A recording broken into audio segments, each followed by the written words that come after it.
feeling that? Well, again, I'm sitting with one right to my right. The McHale's family was a well-known family, and the father is a chief of lifeguards, and Robbie and his brother Danny were both lifeguards. And Randy pointed out that he had his children. My daughter Megan Gallagher is a lifeguard right now, and in her 13th summer. So I'm just picking the people that are here. And Marv, I work with your brother Sid and my sister. and Louis, your two brothers, and your sister was a lifeguard also. Yeah, with Lisa Kagan. With Lisa Kagan. Yeah. How about the students? Well, the students, I had an opportunity to work with all them. The original student was David, and then he had a brother Michael and a brother Kemp, who unfortunately never did work the beach.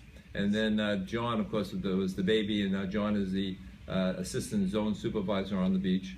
And then they had their children, and all their children worked the beach. So there's been generation upon generation there. Well, at least 2 generations.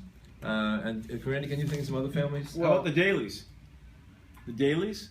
Oh yeah, Mr. Daly, we all respected and loved when we were first on. Right. And then you have Tommy and John. And they're both, well, Tommy's Then we have retired. Little John. And Little John too, his son, yeah. And in my family, we have 3 generations because I was me, myself, and my 3 kids, but also my grandson is now a lifeguard for town of Hempstead. So that's 3 generations in my family. And my son as well. So we had 3 generations in the McHale's family. My dad, 49 to, I guess he worked again in the 80s. And How about the my Radens? son Brendan. The Radens? There were some of the Radens that worked the beach. I don't know about whether they have multiple generations or not. Sofield's family. Sofield. What family? Sofield. Sofield's. And Steve Cohen, who was the chief of lifeguards, him and his sons. His 2 sons. His 2 sons. So it has been a family issue and family respect. I know that all of us have a strong feeling towards the Long Beach Patrol. I'm sitting here wearing my sweatshirt. I know we don't have a camera on us, but and I see the other guys that came here tonight have their lifeguard gear. And I think we're very proud of our association with the patrol and the history of the patrol and the pictures. And you know, the whole idea of the GBA party coming up on the 3rd of July is a remembrance night. It's a night where all the families come together and they share the stories, and they have a few root beers, and they talk a little bit, and they share some more root beer. And then sometimes the root beer gets a little bit in the way, and then they end up doing other things which we want to be careful about. But the GBA party is on the 3rd of July, and it's at the Long Beach Hotel, as you mentioned before. And anybody out there who's listening to us, who's a Long Beach lifeguard or an alumni thereof, feel free to get in touch with us and come on down. It's going to be a great night, and I want to thank Dan Michael, a friend on Facebook, who was a good friend of yours. And he's the one who told me about the party. He lives in, I think, Washington, D.C. McHale's. Dan McHale's. McHale's, my brother. He's the one that told me about it. Yeah, it's my brother, Dan McHale's. Yeah. One thing that I think Randy touched on before, it's so many of the lifeguards have gone on to lives of service, whether it be military, police, fire department, doctors, teachers, coaches. It just seems to be something, I'd say the vast majority of the lifeguards have gone on to lives of service. The one other thing I want to add that's kind of important for us to mention is the whole idea of the reunion is really the celebration. It really is a celebration of life and being connected to it. And I think we're very keen on trying to remember. Now we have the Lifeguard Alumni Association, which is part of the idea of keeping that image going. I'm presently the president of the Lifeguard Alumni Association. Danny, the gentleman who got in touch with you about this, is our vice president and is a PR man down in Washington, D.C. And we have people like Marv is involved in helping us, and John Scudden and other people like that, and Randy Dodd. And I'm going to forget people also, but Lynn Brown, all these people who commit themselves to the Lifeguard Association. So that's who we're able to run the event, and that's why we keep the memory going.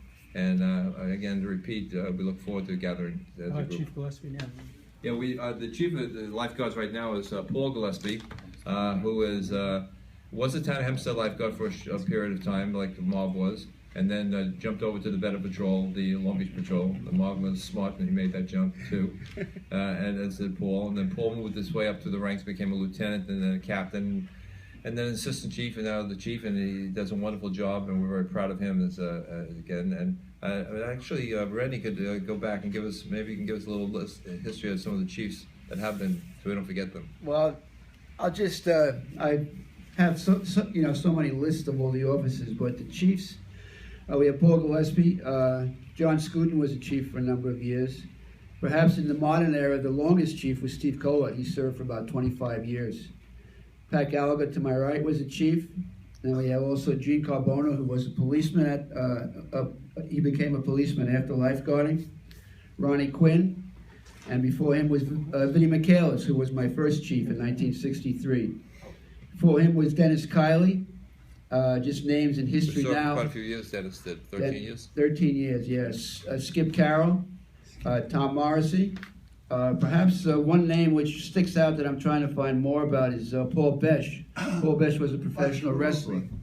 Yeah, he was a real character. He was a chief during the war, I think. He was actually in the Navy, a lieutenant in the Navy, but actually was a wartime chief.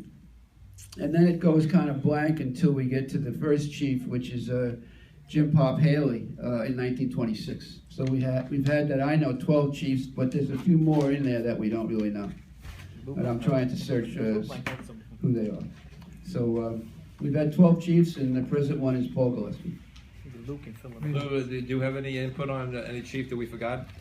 I can't remember the names. If I hear the name, I know, but I just don't remember their names. Well, that's how I got the One of the chiefs I know flew a plane, and he'd fly up and down the beach, close to the water. He would fly back and forth along the beach, and to make sure the lifeguards had their tops up on their bathing suits so you could see Long Beach lifeguard. He flew back and forth across the beach in an open plane. Very nice. That's right.